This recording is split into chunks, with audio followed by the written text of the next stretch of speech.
This pattern is called the Rainbow Warrior. It's an incredibly effective pattern, and actually usually very quick and easy to tie. I've got a size 16 hook in the vise. Usually it'll be smaller than that. I'm just doing that so it's easier to see on the video.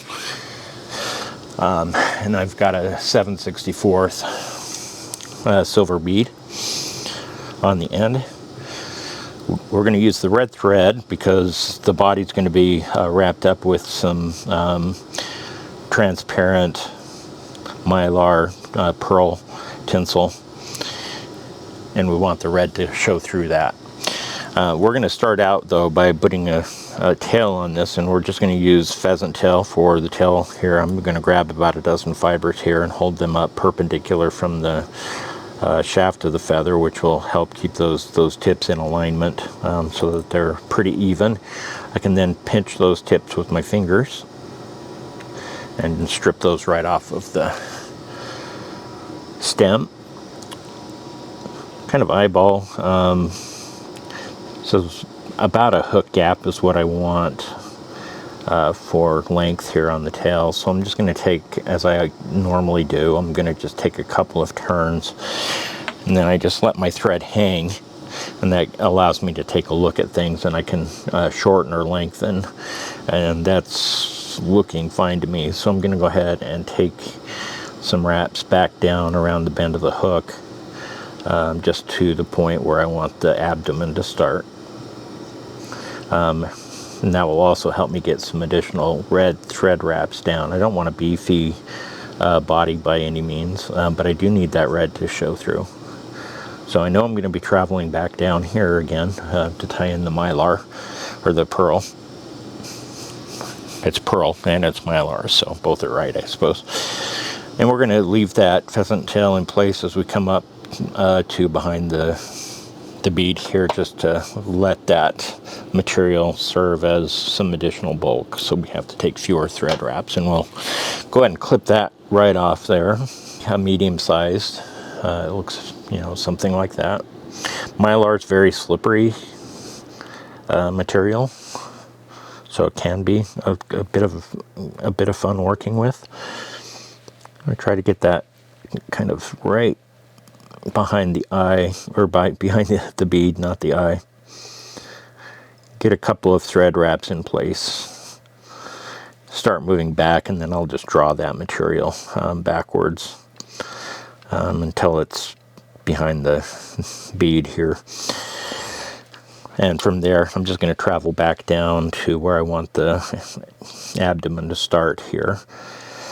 And again, I just want that red color to show through. So I'm going to try to take touching wraps so I'm not building too much bulk until I get back to where I had tied those tails in, where I wanted the abdomen to start. Then I'm just going to travel back up. I'm using a sheer 14-aught red thread here. Sometimes I'll just spin it a little bit counterclockwise just to help it flatten out a little bit. You can also flatten it out by spinning it clockwise, counterclockwise like that, and then kind of running a bodkin over it. I do that especially when I'm tying this much smaller. It's much easier to get the taper that I'm looking for with a larger hook like I have here, but more commonly you're going to be tying a Rainbow Warrior at a 18, 20, 22. So this is kind of giant sized compared to what you usually do. And I just turned my vise sideways a little bit because it helps me see this hook in profile, and that allows me to see how we're doing in terms of taper. And again, I don't want a huge taper. I just want a, kind of a moderate taper to this pattern.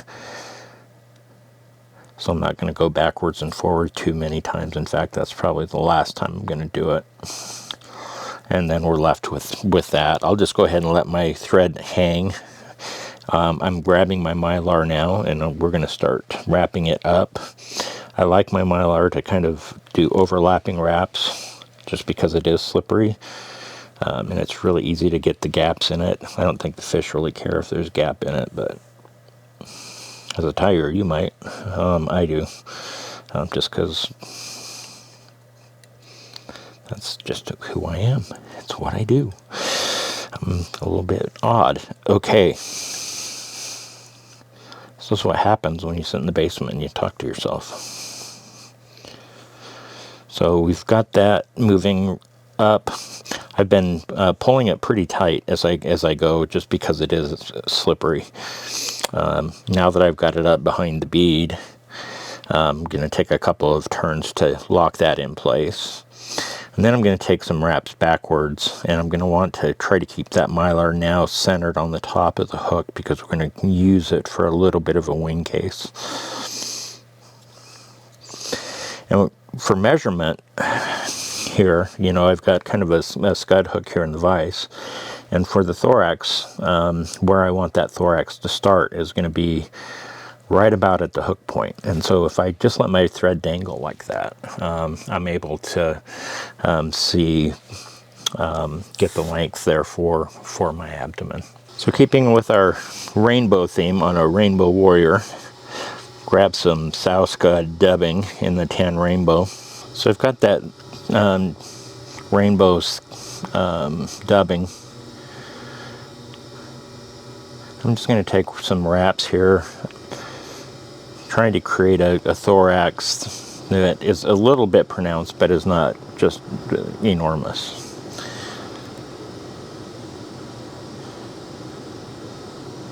And we want to maintain that proportion where that thorax is pretty close to the where the point of the hook lies. So that's going to work out great. We use that. I've now got my tinsel. We're going to wrap that over the top as kind of a wing case.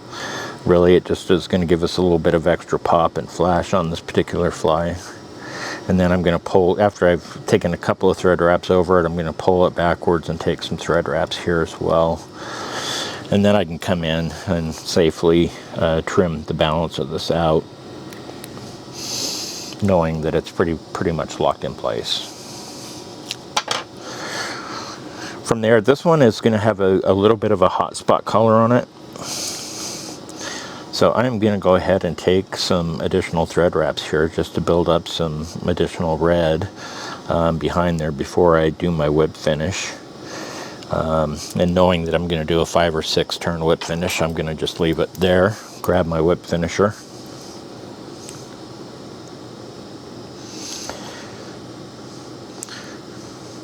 You can see we're building up a little bit more here. I said 5 or 6, but it's turning into more like 11 or 12, but there you go.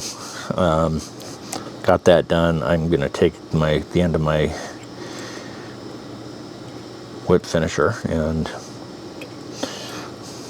cut that thread. And with that, we are done with the fly. So there you go. This is the Rainbow Warrior. Again, really a quick, fairly easy pattern tie, and it's very effective.